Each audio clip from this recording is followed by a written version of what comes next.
Okay, this is at 20 inch-pounds. It's a torque wrench, and it's about all I can manage with my fist, maybe 30. I bonded these two bits together, and then I put a sleeve of brass around it, so it's fully packed with JB Weld. We're gonna test the torque. Okay,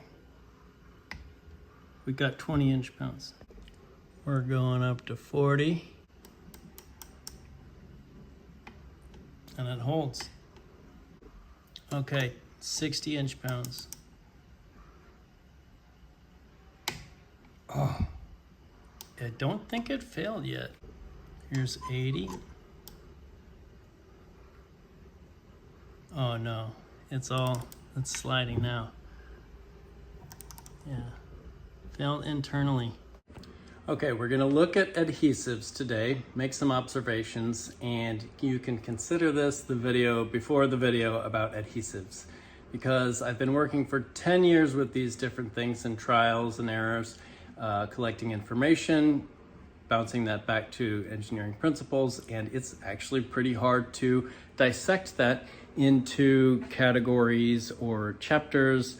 Once again, like my last video, maybe it's going to be discussion based. Maybe some highlights from this topic will be able to open up discussion points, and feedback from my viewers will tell me where do we need to steer, and I can make a really well organized output video later on. The ultimate video would reduce like hundreds of types of adhesives down to like 6 categories, and then answer for you for every different set of materials how to bond them. And it would also have a pathway, like a flow chart, where we ask, okay, is it made of this? Then you're going to use this, etc. And then subtract from that features that will cause failure. So I don't have that yet. I've been working 10 spreadsheets deep, but I will add in this video. I will just set this somewhere in the frame whenever there's a gold nugget of information. Never mind, forget that. By the time I got done recording, I botched it up, so no gold nuggets. It's something that silicone may be the closest you can get to a cure-all when it comes to bonding things. And this is a piece of gold here that it's easy to work with. It requires very little PPE, and then it's able to be purchased in large containers instead of just small containers. These are nearly the same price. Silicone just went up from about $10 a tube, and once you learn how to preserve your tubes, then you're going to be able to treat these large amounts just like you would a small portable container. In this case, I've sealed it off with, actually this is a piece of silicone, and I created an air barrier by just adding some Vaseline on the tip before I covered it back up. And that gives me at least a month, maybe 6 months if it's done really nicely. Silicone will bond to almost every material you see here, where the difficult ones are high density polyethylene and urethane plastics, where it still does a better job among most adhesives, but when it comes to nylon and polyethylene, polypropylene, those are trouble for any adhesive pretty much. The magic of silicone is that it can bond to already cured silicone with almost 100% of the strength of the original material. And so you can create your own coatings or contraptions with a thin silicone material and anything that you wanted to add to that. This one is bonded, and if I tore it apart, it would tear the material as well. Now, some cutting and kitchen and food safe materials are using silicone much more frequently. Even at the dollar store now, you can find insulating and tough materials made from silicone. Then you can customize it with the adhesive. Not only is it a thermal insulator, but it's also heat proof. So any material you find in a common apparatus, if another material can withstand it, shy of metal, then you can trust silicone can withstand it as well. And so I used silicone to precisely bond these two flat panels at a corner. And then when I drive 100 watts of heating on this plate, I'm pushing the heat to exit through the middle, and I use less energy to heat up something here in the middle. You may have noticed on my soldering iron in another video, I've got this sleeve here, which is just made out of a regular silicone tube. And so that's, again, it can either protect my fingers or it can prevent heat from exiting earlier down this axis of the soldering iron and make it more efficient to heat at the front. Also, this is a custom soldering rack where, again, I glued a silicone tube inside of a steel one, and this is held up for more than a year. Doesn't matter what temperature I set the iron to, it's holding up. Silicone also comes in white at the hardware store, same price, and it says it's 100%, somewhere it says 100% silicone, but this has nearly identical properties. I think I noticed in one occasion it was shy of the adhesion or toughness properties I noticed in the same joint with the regular clear. So I would recommend clear if you're just wanting optimal and repeatability. But if you get the white, then you can color it with anything you want that is oil-based. Just for funsies, let's try mixing some of this silicone with the blue mica powder. You can see how it flows, and you can see how it doesn't flow when it is liquid. I'm gonna put that much in there, and then I'll stir it up. You may be thinking that you want to make a mold with this silicone, which is commonly done in industry, but those molds are usually using a two-part silicone. Instead of curing in the air, it cures based on a catalyst that gets mixed in. And the reason that this can be trouble without the two-part is because your penetration of curing can't get very far against two waterproof planes. Like if I'm bonding this in between two pieces of plastic, and I'll try to demonstrate that. So this stuff, this cup is made out of polyethylene, polypropylene, or nylon, probably not nylon. And when this is cured, it will just peel right out and there won't be any mess. I could actually reuse this cup. That's one of the awesome things about the silicone. It does not stick, again, to the certain class of materials that I wish I could describe it chemically, but think about materials that house other bonding things. The next adhesive, which can almost be a catch-all and is applicable for loads of stuff, is hot melt glue. And before you even go into the depths, just understand that you can actually purchase this from professional suppliers. They have data sheets, and they may have different melting temperatures. But the reason I love it is because it's more workable than people often are aware of.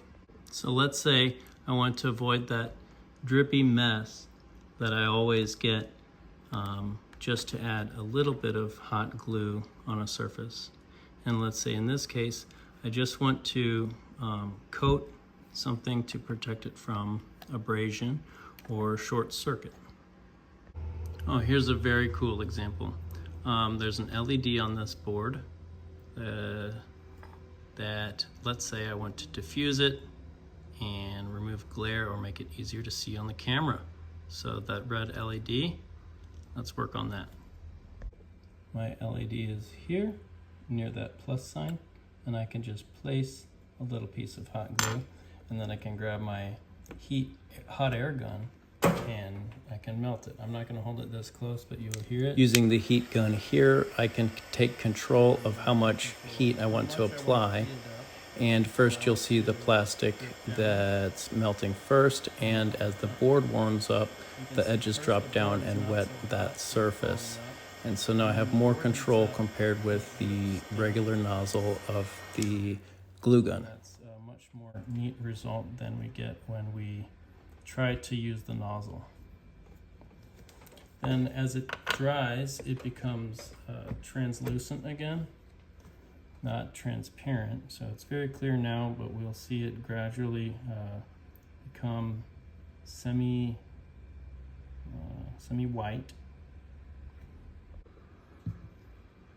Okay, the camera's not as good as real life, but now you can see when I connect the power, it's a much more diffused glow on that LED.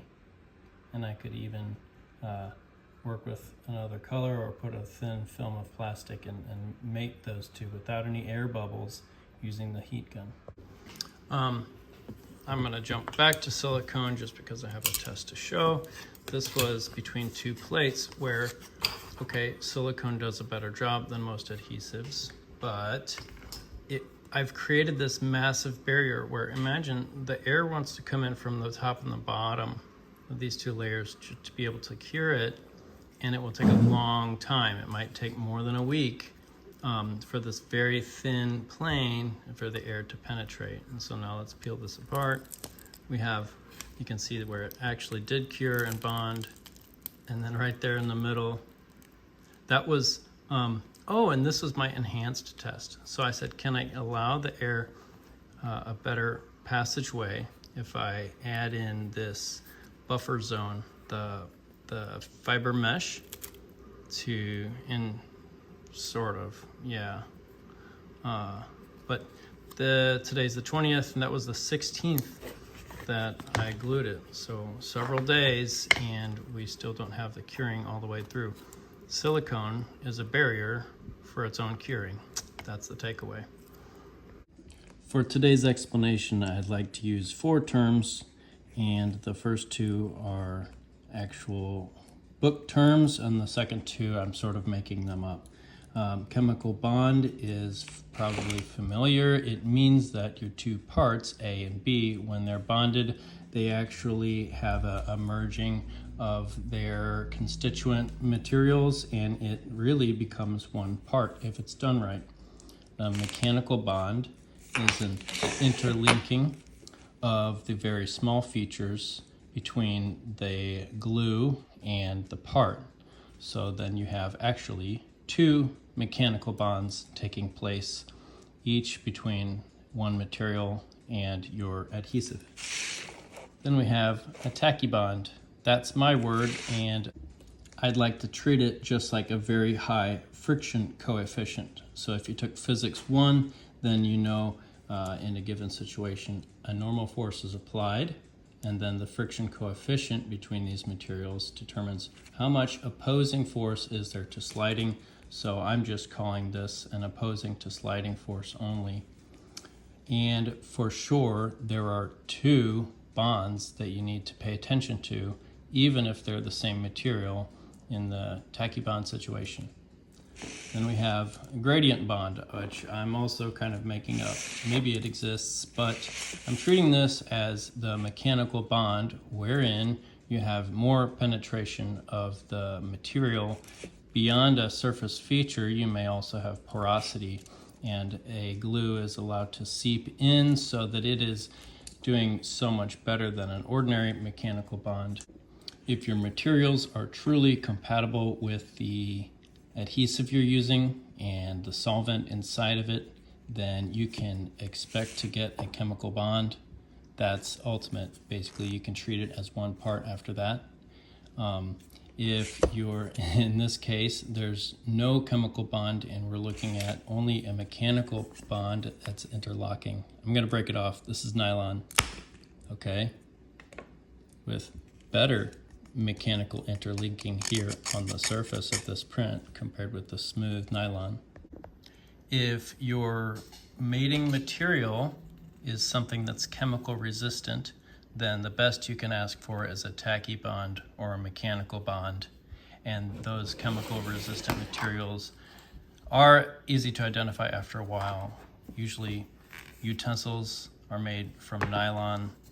The caps of these glues are made from polyethylene, and this cutting board type of stuff is polypropylene or high density polypropylene, HDPE. All of these have some things in common. They're usually tough, so if you smash it, it will deform instead of cracking. They're often food safe, so that's related to the non-porosity of the surface, where it does not exchange fluids, substances from one place to another, and it can be washed just by washing the surface. And they're rarely totally clear like this component. So that is not features of a particular chemistry. Those are features of plastics that I found to be resistant to chemicals and resistant to glues. What I'm referring to as gradient bonds are things like this wood glue, where you do have some penetration of the surface. You get it when the materials are designed, the glue is designed for the materials at hand, and the materials are porous. Usually that's a situation you'll get.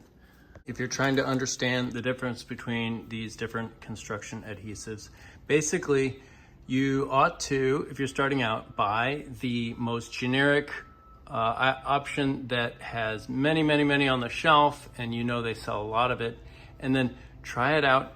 From there, you can deviate to look for other properties. So like, for example, this is also a construction adhesive. If you say, oh, I need it to be more lightweight, or I need it to be stick a little bit better on foam, that's when you tree off from the nominal, which we could call the ordinary liquid nails. And Liquid Nails is a popular brand, but it's not liquid and it's not nails, so don't know why they call it that.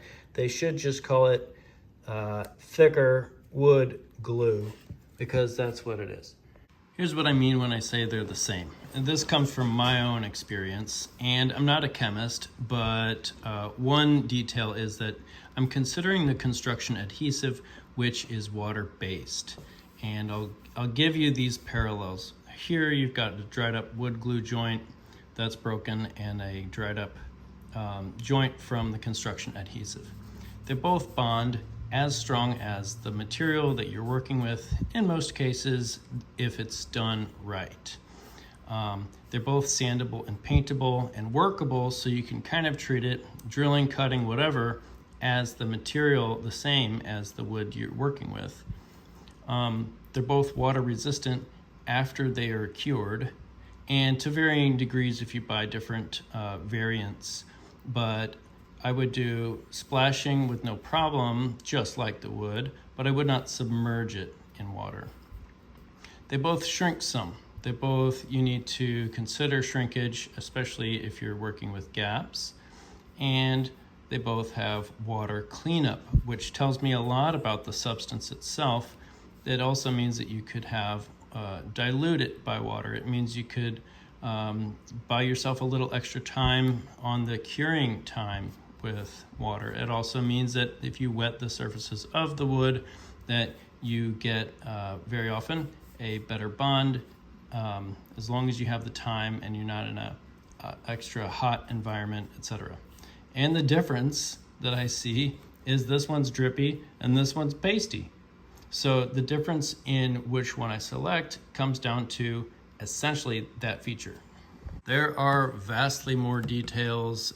It would be upsetting to a woodworker if I gave that previous summary without this caveat, and it would probably be irritating to the carpenters as well. So understand that was an introduction to the adhesives for makers. And then also, if you jump over to a urethane-based adhesive, this is the key thing, is it's not water soluble.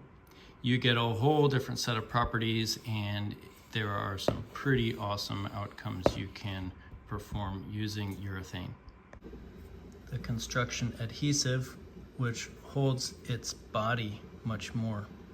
So then when you clamp something, we're either going to get gaps filled or not filled.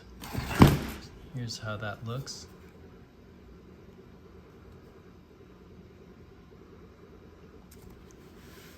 And you can notice when the pressure is relieved, you can already see bubbles forming here, whereas this one is holding itself.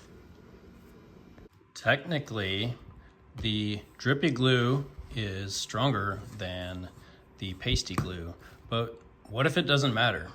Yuck. What if you want to join these two boards, for example, and you apply the drippy glue, then you're going to get some contact area here and some contact area here where you've actually formed a bond and not in the gap. If the drippy glue is 2 times stronger than the pasty glue, but the pasty glue covers 2 or 4 times more area, then your joint is just as strong with the pasty glue. And then what if you were to sand that zone and then you achieve full flatness? Well, then we would call you a woodworker. Have fun cleaning the dust in your shop. No, in all seriousness, I took a look at woodworking videos on YouTube, and it looks to me like their favorite activity is collecting dust. Perhaps the takeaway for this section is that every decision has a trade-off. And as far as what I've found on multimedia is there are many experts that are so accurate in their videos and demos for a specific situation, but when you deviate out of their precise scenario, you will bump into a trade-off, and it's hard for any content creator to cover all of those anywhere near comprehensive. With that said, there's this awesome YouTuber with the channel Workshop Companion. I don't know him, but I have loved how comprehensive his coverage is, and he is like excellent at naming trade-offs that you might bump into. The guy's just so experienced. Here's an example of a wood glue failure where a lot of force was going down on this beam, and I actually rely on fasteners to hold these boards together, but I did not prepare it carefully, and I really just wanted this to keep dust out, and I can't remember. I was sort of testing things out. Anyway, you will see in the very end it's hard, like wood. You can sort of bend it, but you could treat most wood glues as a rigid item once you've done it. So if you've only made 30% contact area and then you subject it to vibrations, you'll basically likely to experience cracking like this. And in some cases, it's actually pulled the wood apart. And in some cases, we have the crack along the glue itself. A mechanical bond, that's a term I did not make up whatsoever. You'll frequently hear it discussed. It means that the adhesive, once cured, is just gripping the contours of a surface. So this is why surface preparation involves sanding in some instructions, so that you can give it these, at the microscopic level, these ridges to grab onto. That's what you need to rely on when you cannot rely on a chemical bond where the glue actually fuses into the material. So like I'm going to show you a failure here where there's a quarter and the JB weld. This is another category we'll go to. And JB weld is rigid while this rubber is flexible. And then it will take very little to peel it off. Oh, maybe a little better than I thought. Oh, and it's coming off the quarter, which I did not clean before I started. Okay, so you can see it did its best at a mechanical gripping, but there was no chemical bond there to the quarter. That's not a good demonstration to shy you away from actually using metal. Metal and JB weld do play nice together. You get something better than a mechanical bond. This is a more extreme example where nylon was on one side and bicycle tire rubber is on the other side. And the JB weld, again, it's pretty rigid and it's going to come apart as I stretch the rubber. Ooh, you can actually watch it flaking off.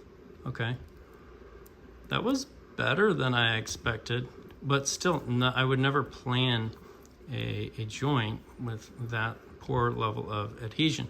So then you have the nylon was here. It was so easy to remove because, again, it's just resistant to any kind of adhesive. Let's talk about that resistance just a moment. Nope, I changed my mind since I'm still here. We have a rigid material after curing versus a flexible material, and that is the situation you can't count on if you're going to be using the material and flexing it while you're using it. That rigid stuff will crack, and this was actually a pretty impressive bond here with the JB Weld, but if I have two pieces of rubber and I flex them relative to one another, it's just going to fall apart. So here's a hose material, must be partly rubber, but it's expanded. This is a soaker hose, and decent bonding. So this must have been clean enough that if you look up the strength of JB Weld, or it's similar, it's called an epoxy, then you will find it is actually similar only to ABS. So you can either say that plastic is not as strong as you thought, or it's stronger than you thought, or you could say JB Weld. They call this in marketing, they call it, steel this and that, steel stick. There's a putty version where you mix those two with your fingers, and so we could get some amount of flexing without pulling that apart. Okay, let's go talk a little bit more about steel weld still. Sorry, JB Weld. Keep in mind, that's a brand name. All right, so it does work on steel and metals, aluminum. I noticed the more matte, M-A-T-T-E color your metal is, the better off you are. So copper and aluminum that has sat. Clean it off from dust and oil, but don't try to, obviously don't polish it smooth. This took 150 inch-pounds of torque to break it, which is great. That's satisfactory. Nowhere near the strength of the steel itself, but very much could be relied on as a joint.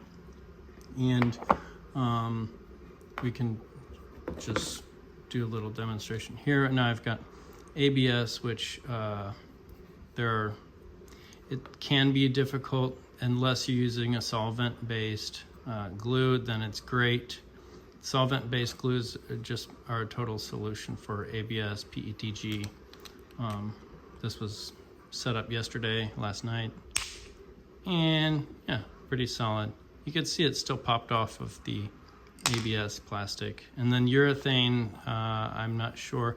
I don't have a go-to solution for urethane, and so I wanted to know what will happen. Nice. So we have somehow a really good bond on urethane. It almost looks like it could cure longer, this gray JB Weld. So you need to ask, do I need a strong bond or do I need a strong material in there? Considering flexing, vibration, and what you're gonna do after. So like this is a situation of very strong material and not a strong bond. In fact, we poured this in, I poured this in to silicone, you get absolutely zero adhesion. I put some steel BBs in there, and then, so let's say I need to add threads in here afterwards. Now I can do that. I'll mount this up. So can I drill and tap this JB Weld after it's been cured for about 30 hours?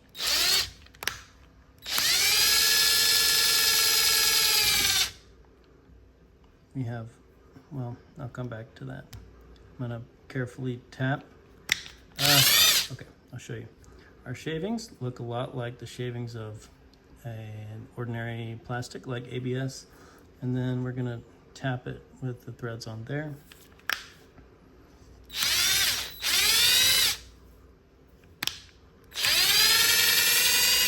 The cool thing is that there's a little bit of give in that material, so if I misalign the drill, it doesn't crack the whole thing. And then you do have some threads. Let's take a look at whether they engage. Okay, so we have an M4 metric 4mm screw, and it does engage here in the JB Weld threads. You can't pull it out by fingers, but just understand this is vastly less strong than the screw itself. Good for mounting or clamping, just to hold an assembly together though. I think that this result came out more strong and more brittle than the one we just drilled, and I think that is getting the ratios right is a big deal, and then having it mixed very, very well. You have a black and white color when it comes out. Here's a tip for mixing. If you use a clear or a see-through material, then while you're mixing with a stick or something, you can see whether you have mixed all the colors down to the bottom of your container. And I don't use cups anymore. I use something flat, and I have better control to scrape with a utensil like this wooden stick. This one was only an hour ago that I mixed it, so you can tell it's not cured. That's what it looks like when it's halfway cured. There's so many adhesives that I will not cover, and that's an easy decision because the way I see it, the choice of an adhesive is so much more about the type of adhesive you chose instead of the brand or the packaging or where you got it, etc. Or even the surface prep. The surface prep is less critical when you've got the right thing. So what will you get if a glue really works? There won't be marketing. The professionals will use it. That was like the number one thing. Professionals will use it. There won't be marketing advertisements. There definitely won't be anything new, and there will be large quantities of it available, like in bulk.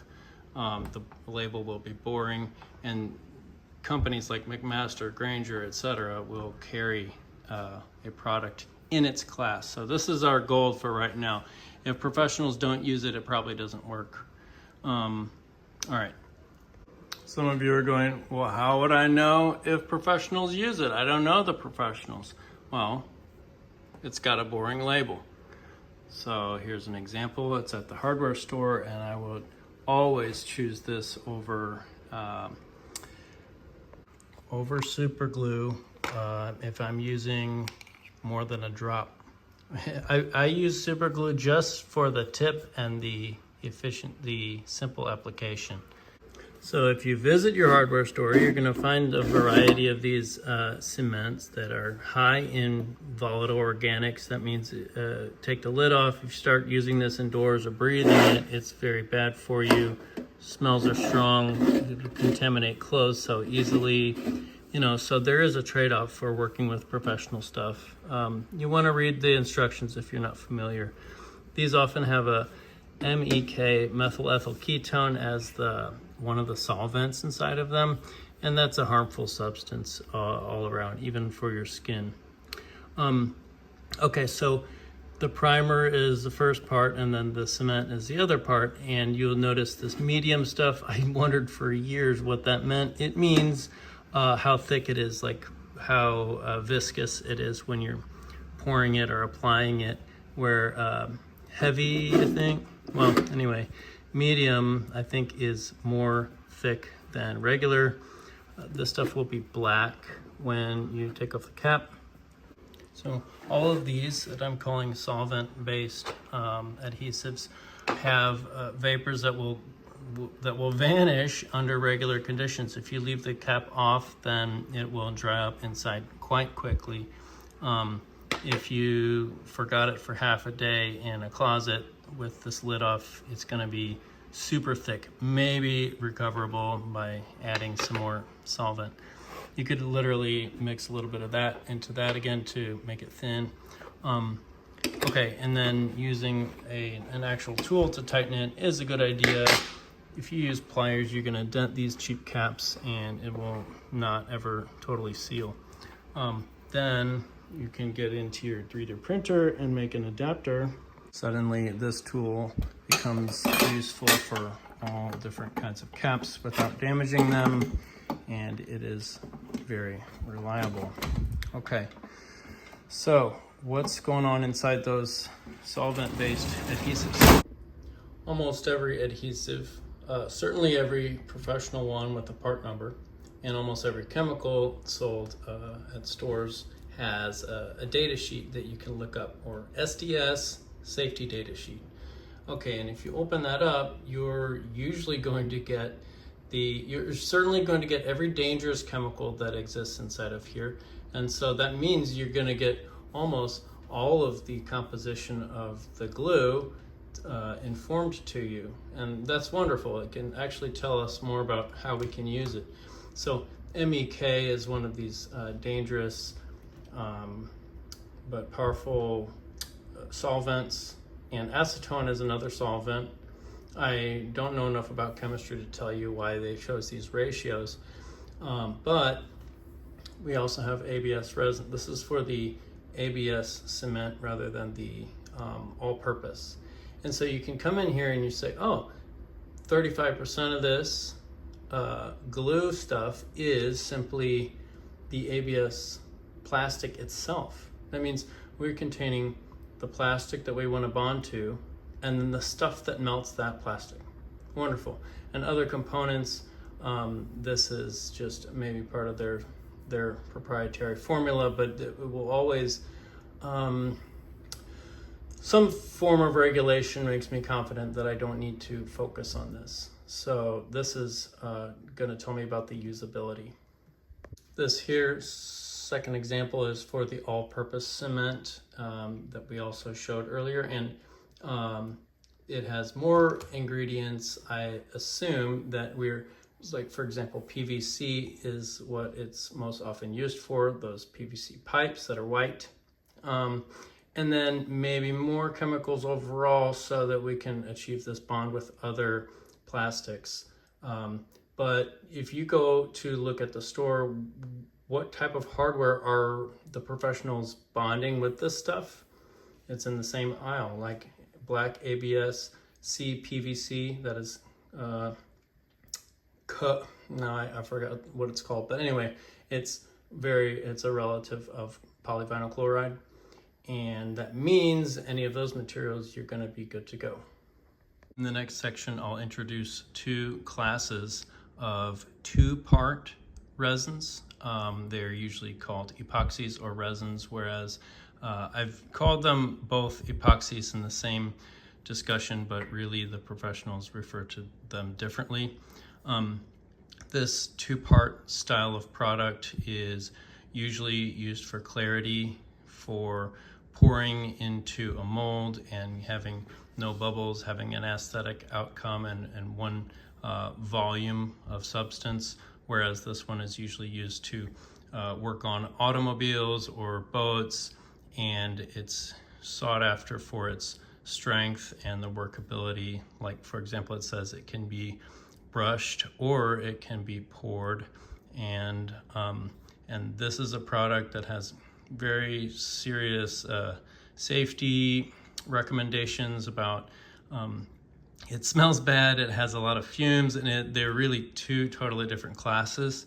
Okay, so when we talk about strength, that trade-off for all the safety and the PPE you need, it's a big deal, actually. So when people talk about fiberglass or carbon fiber, things are not made out of carbon fiber. This is carbon fiber. They're made out of carbon fiber composite, which is always carbon fibers or fabric embedded in a resin. And so that if carbon fiber is famous for its strength, half of that strength is coming from here. The tensile strength comes from these actual fibers. By the way, I just talked with a boat builder who referred to this 50-50 type of resin as the modern way to do things, and that the performance is preferred, which throws me off a little bit. I was imagining that, well, in the case of my two products, I'm quite sure this is much, much stronger, but perhaps if you are shopping in the boat construction industry, you're gonna get products that are have a for sure rating with better strength and I'm not part of that world right now, so just consider there's more to explore. Build a deep sea submarine, don't use either one of these.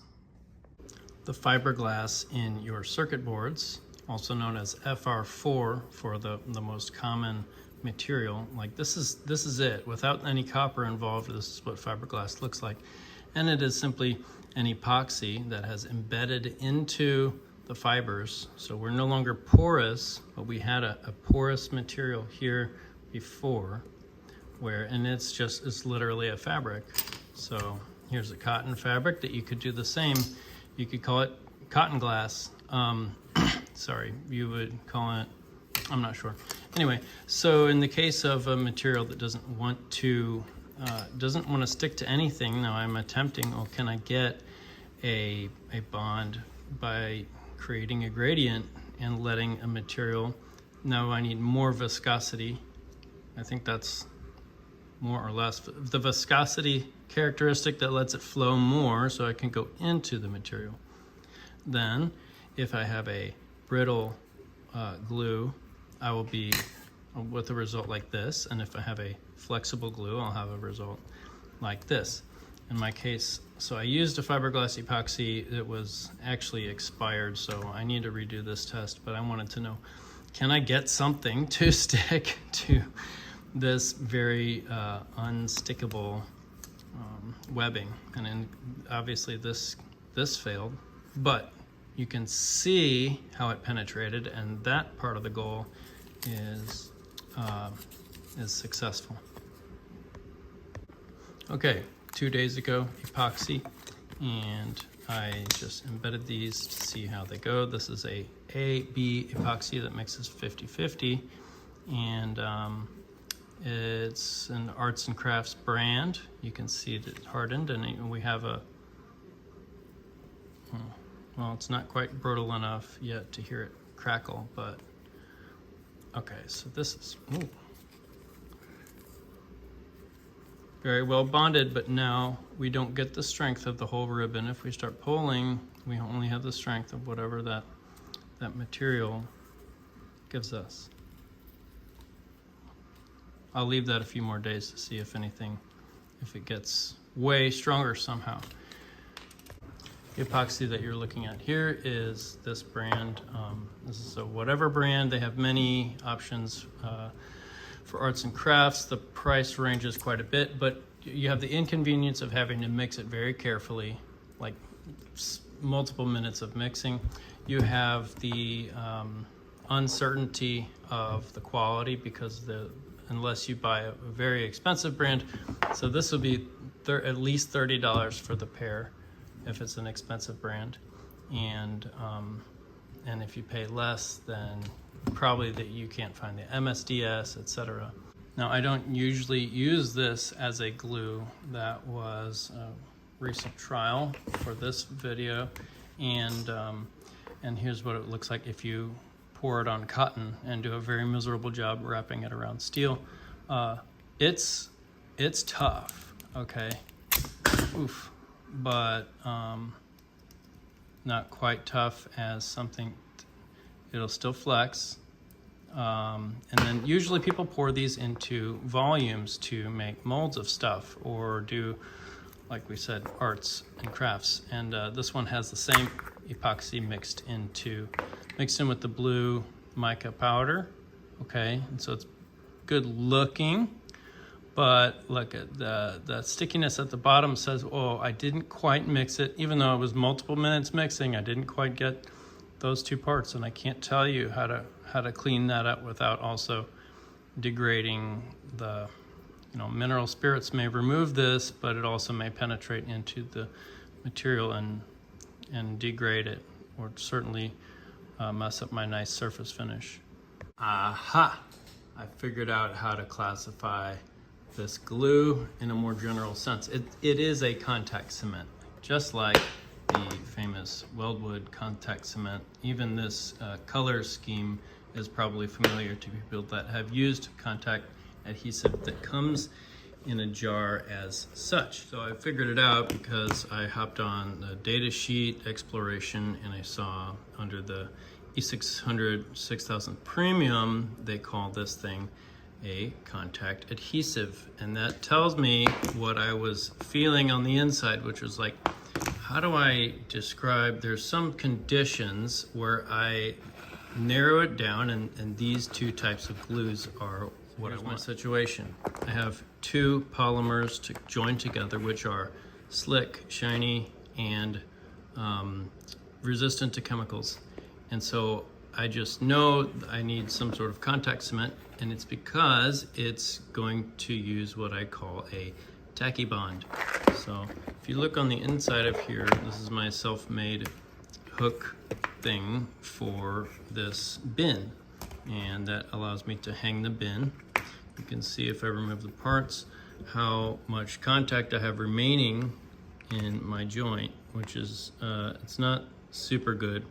Don't look at the dark spots, just look at every place that has a smooth color, and then there's a bubble, there's bubbles over there. If you find yourself in a tacky bond situation, you are only going to achieve resistance to sliding, relative sliding of your two parts. It's no good for pulling or peeling. In fact, just for you guys, I'll show you a small force here will take it off. That's after a few months. However, even if this thing was full of lead, it's gonna do okay as long as I keep the pulling directly vertical with respect to the joint.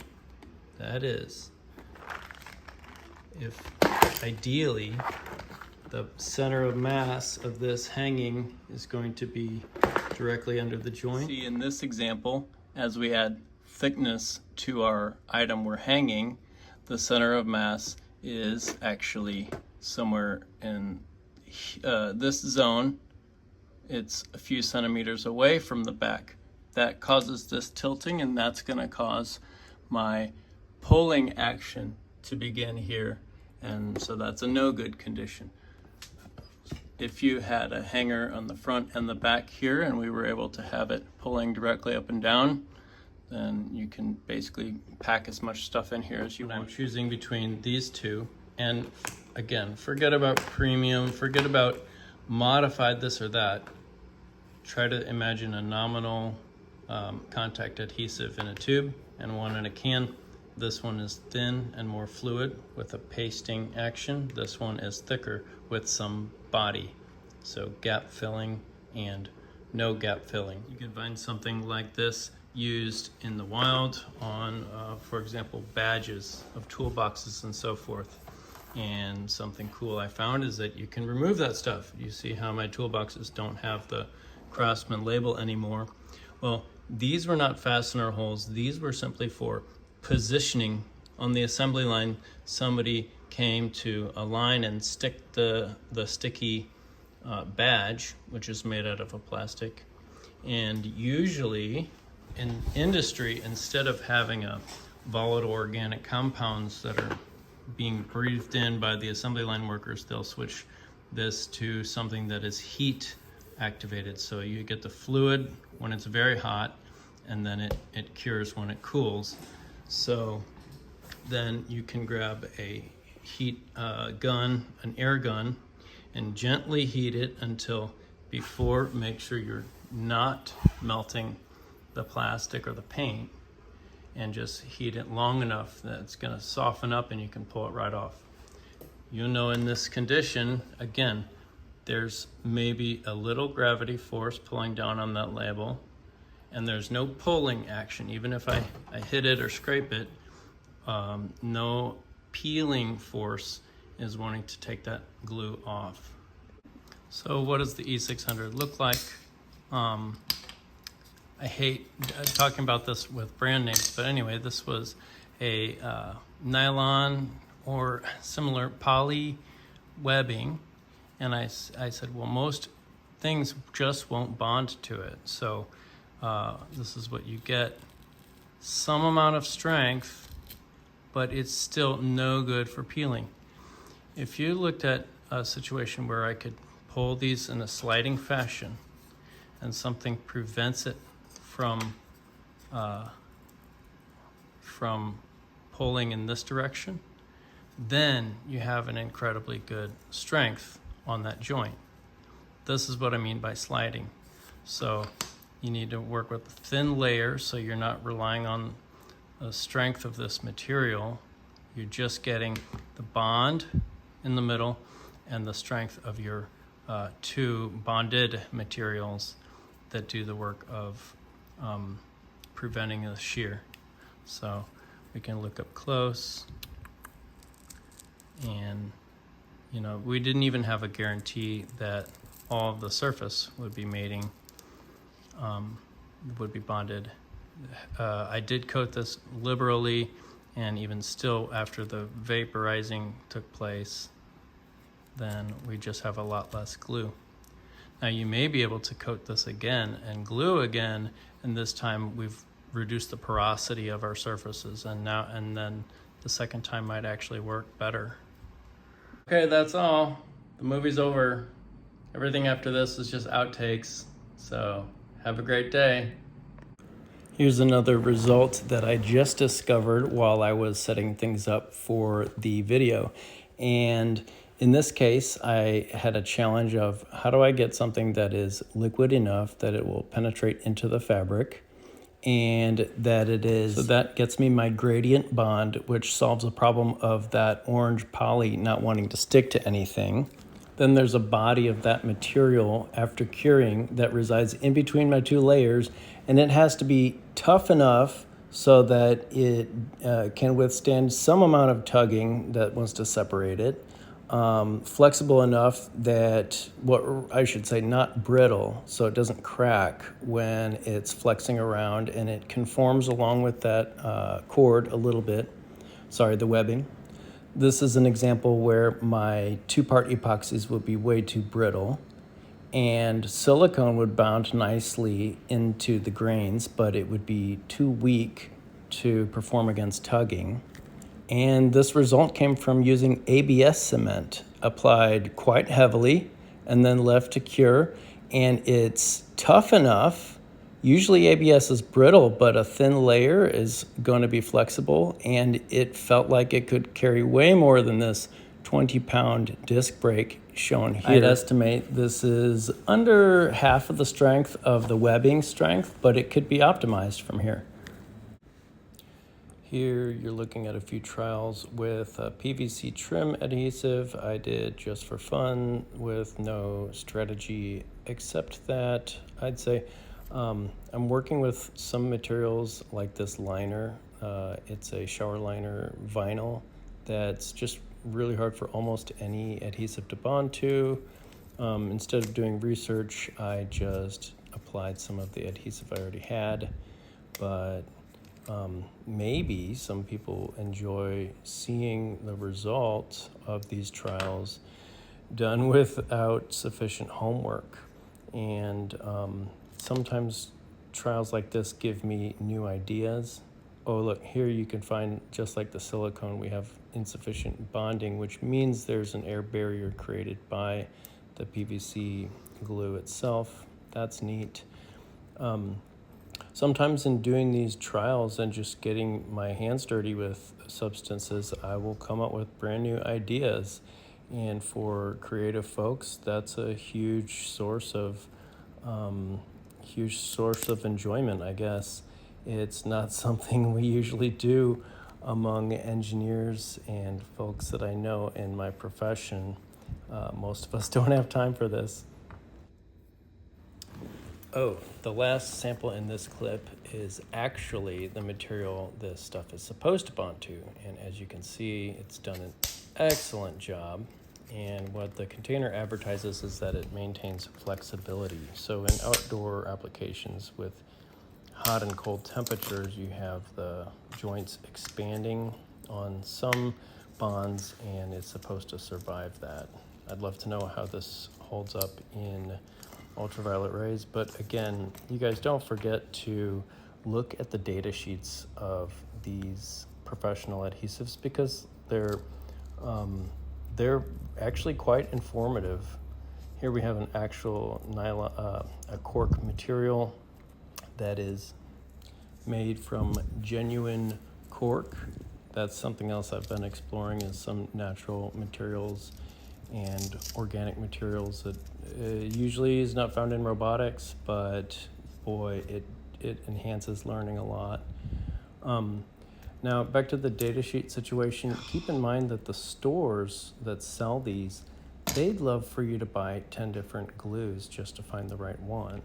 So the shelves don't have a lookup table, they don't provide data sheets and stuff, and it's taxing to stand there in the aisle and read the labels or get on your phone for data sheets. But I definitely think that the manufacturers want you to be successful.